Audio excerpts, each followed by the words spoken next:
Assalamualaikum warahmatullahi wabarakatuh. Perkenalkan, nama saya Sri Wahyuni dengan NIM C1B022158 dari Program Studi Manajemen Fakultas Ekonomi dan Bisnis Universitas Jambi. Baiklah, adapun tujuan saya membuat video ini adalah untuk memenuhi tugas mata kuliah Manajemen Mutu Terpadu dengan dosen pengampu Bapak Bambang Purnomo SEMM. Di sini saya akan bahas mengenai analisis kualitas layanan penerbangan PT Jambi Air. Sebuah perusahaan penerbangan PT Jambi Air yang beroperasi di seluruh Indonesia saat ini mengalami penurunan tingkat kepuasan pelanggan dalam beberapa bulan terakhir. Hasil survei menunjukkan bahwa pelanggan tidak puas dengan kualitas layanan yang diberikan, terutama terkait dengan yang pertama yaitu keterlambatan penerbangan. Banyak penerbangan yang mengalami keterlambatan, bahkan ada yang dibatalkan. Yang kedua, kehilangan bagasi. Beberapa pelanggan kehilangan bagasi mereka selama penerbangan.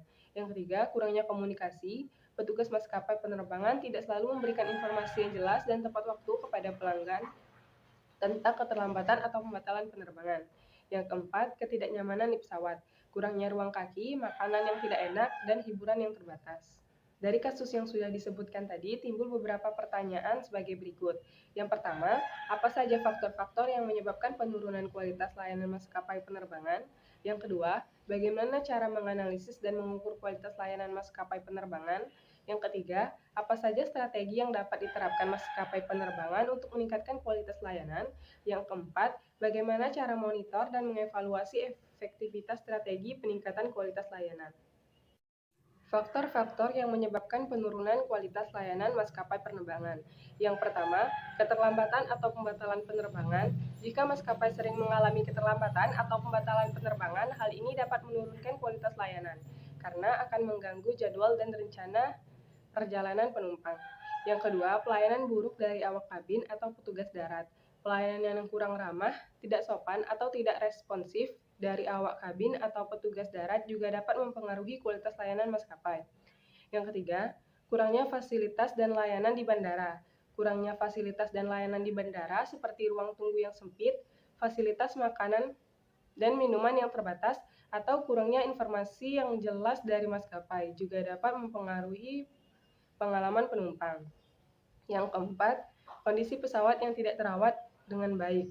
Pesawat yang tidak terawat dengan baik dapat menimbulkan masalah teknis selama penerbangan, seperti kerusakan mesin atau sistem kelistrikan yang dapat mengganggu kenyamanan dan keamanan penumpang. Yang kelima, kurangnya komunikasi dan respon terhadap keluhan penumpang. Jika maskapai tidak responsif terhadap keluhan atau masukan dari penumpang, hal ini juga dapat menurunkan kualitas layanan secara keseluruhan. Yang keenam, keselamatan dan keamanan yang dipertanyakan.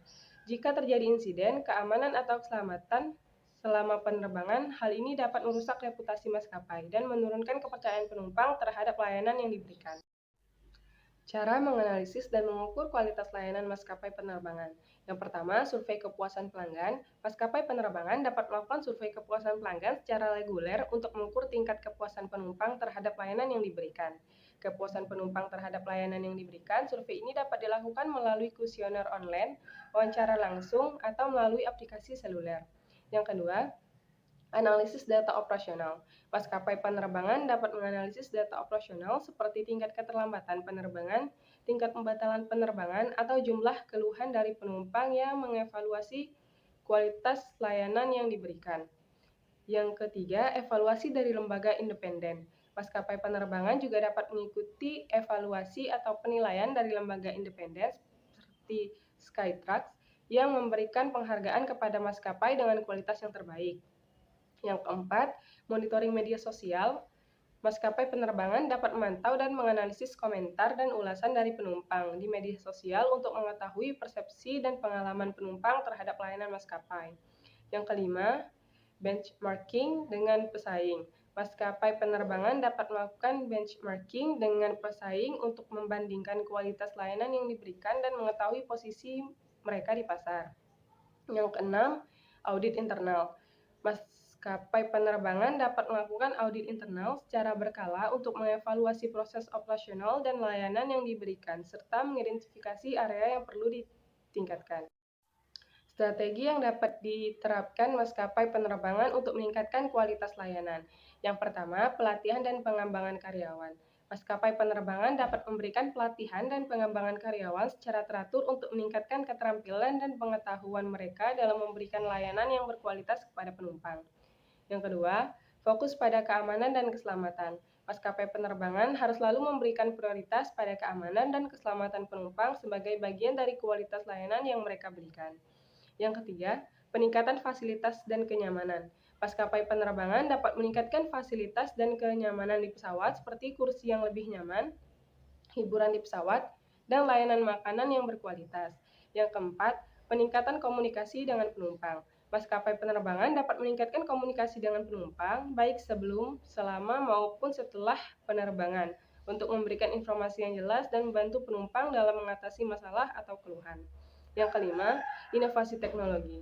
Maskapai penerbangan dapat menggunakan inovasi teknologi untuk meningkatkan pengalaman penumpang, seperti sistem pemesanan online yang mudah digunakan, aplikasi seluler untuk check-in dan informasi penerbangan atau layanan Wi-Fi di pesawat. Yang keenam, program loyalitas pelanggan. Maskapai penerbangan dapat mengembangkan program loyalitas pelanggan yang memberikan intensif kepada penumpang setia, seperti diskon tiket dan lain-lain. Cara memonitoring dan mengevaluasi efektivitas strategi peningkatan kualitas layanan. Yang pertama, pengumpulan data. Mulailah dengan mengumpulkan data terkait dengan kualitas layanan seperti tingkat kepuasan pelanggan, yaitu respon terhadap keluhan, jumlah komplain yang diterima, atau tingkat retensi pelanggan. Yang kedua, penetapan indikator kinerja. Tetapkan indikator kinerja yang dapat digunakan untuk mengukur efektivitas strategi peningkatan kualitas layanan, seperti tingkatan kepuasan pelanggan, tingkat loyalitas pelanggan, atau waktu respon terhadap keluhan.